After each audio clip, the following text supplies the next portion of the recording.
नमस्कार, मैं हूं आपके साथ अंकिता शर्मा और आप देख रहे हैं बिहार की बात। पटना में 10 दिसंबर को होने वाली पूर्वी क्षेत्रीय परिषद की बैठक की तैयारी जोरों शोरों से चल रही है।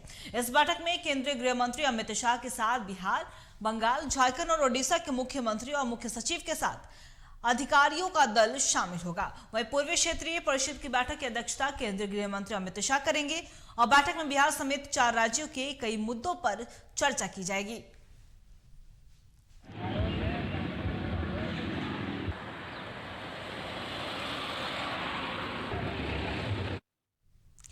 पूर्वी क्षेत्रीय परिषद की बैठक 10 दिसंबर को होने जा रही है, जिसकी अध्यक्षता केंद्रीय गृह मंत्री अमित शाह करेंगे। इस बैठक में पूर्वोत्तर भारत के 4 राज्य पश्चिम बंगाल, ओडिशा, झारखंड और बिहार के सीएम सदस्य के रूप में शामिल होंगे और अगर किसी राज्य के सीएम की उपस्थिति नहीं होती है तो उनके प्रतिनिधि इसमें शामिल होंगे। वहीं इसे लेकर आरजेडी एमएलए सुधाकर सिंह ने क्षेत्रीय परिषद की होने वाली बैठक से नाउम्मीद जाहिर की है। जो कांग्रेस के नेतृत्व में लड़े हैं, अगर उनका 1% भी वोट घटा होता कांग्रेस का, तब न प्रचंड बहुमत, किसी को हम मानते कि प्रचंड बहुमत आ गया। कांग्रेस का तो वोट घटा नहीं, उनके विरोधियों के वोट को एकजुट बीजेपी ने कर लिया। वैसे ही कर्नाटक में भी बीजेपी के खिलाफ जो वोट थे विरोधियों के, कांग्रेस ने एकजुट करके हरा दिया। तो मैथमेटिकल कैलकुलेशन है। मैं उसको तब ना हार जीत में मानूं जब लोगों का जनमत बदल जाए। जनमत तो बदला नहीं, मैथमेटिकल कैलकुलेशन में कोई जीत गया, सत्ता में आ गया, तो इसको मैं बदलाव प्रचंड शब्द नहीं इस्तेमाल करना है। कांग्रेस सांसद धीरज साहू के ठिकानों से बड़ी मात्रा में जब्त कैश मामले पर बीजेपी लगातार हमलावर हो रही है। इसे लेकर बिहार बीजेपी के प्रदेश अध्यक्ष सम्राट चौधरी ने प्रेस वार्ता कर कहा कि कांग्रेस के भ्रष्टाचार देखने को मिला है। यह कोई नया मामला नहीं, इसमें पूर्व भी इंडिया गठबंधन के नेताओं के यहाँ देखने को मिल चुका है। झारखंड में, उड़ीसा में देखने को मिला। इससे बड़ा भ्रष्टाचार, और गिनते गिनते आईटी डिपार्टमेंट के पदाधिकारी थक गए और अभी तक जारी है। कांग्रेस पार्टी का परिचय का मतलब भ्रष्टाचार, भ्रष्टाचार और भ्रष्टाचार है। आप सोचिए कि जिस राज्य में सहयोगी के तौर पर हो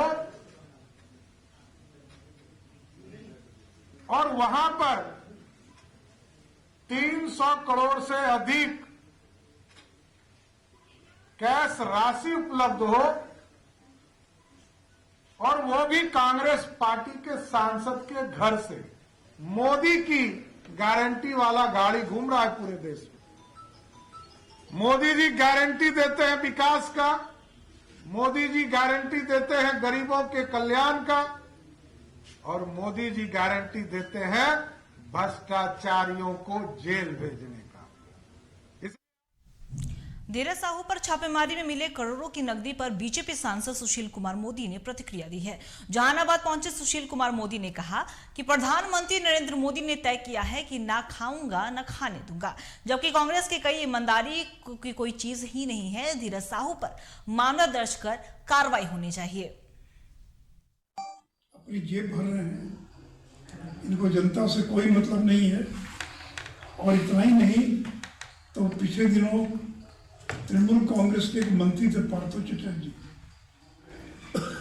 उनके घर में भी इसी प्रकार नगद नोटों का ढेर मिला था।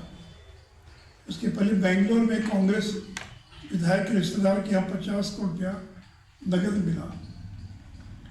तो अगर इन पर कार्रवाई कीजिए, ये सत्येंद्र जैन, मनीष सिसोदिया, संजय सिंह, ये सब एक्साइज घोटाले में शामिल है और प्रमाण है इनके बारे में। 6 महीने से जेल में, कोर्ट ने 6 महीने के बाद ही बेल तक नहीं दिया इनको, और इस सब ईमानदारी का चुनाव पकड़ घूम रहे हैं।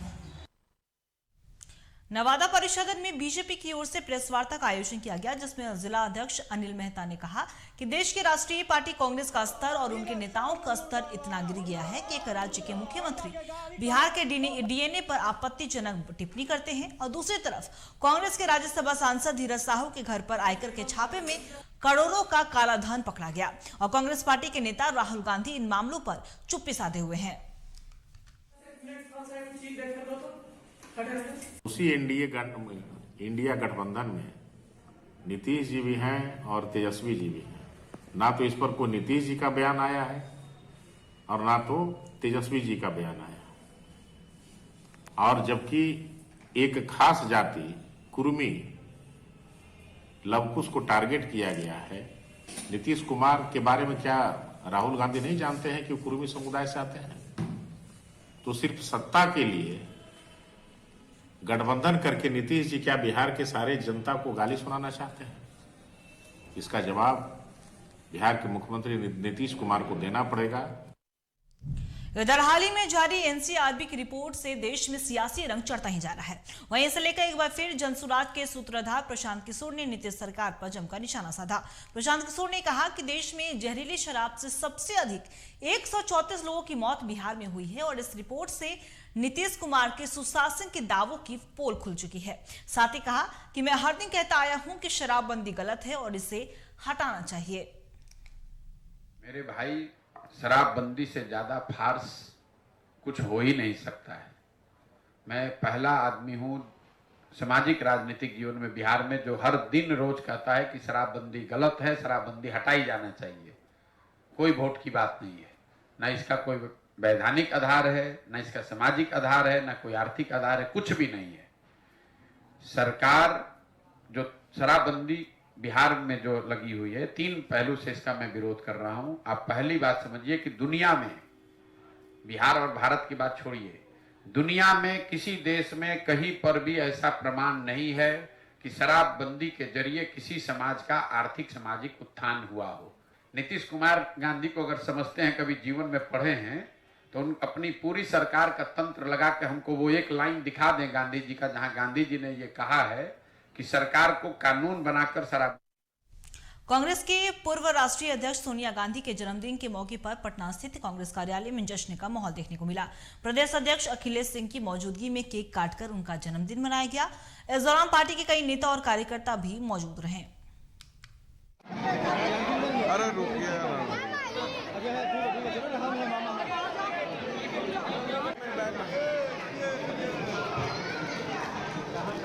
का बयान तोड़ मरोड़, कल भी मेरी बात हुई थी, उन्होंने बिहार और बिहारियों के बारे में कुछ नहीं कहा।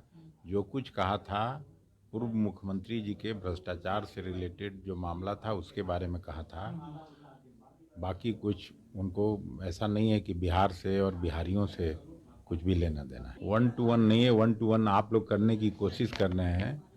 उस बैठक में वो रूटीन बैठक है और कभी कलकत्ता में होता है, कभी उड़ीसा में होता है। इस तरह का रीजनल मीटिंग वो लोग लेते रहे हैं गृह मंत्री के नाते, और इसमें कुछ निकलना नहीं है।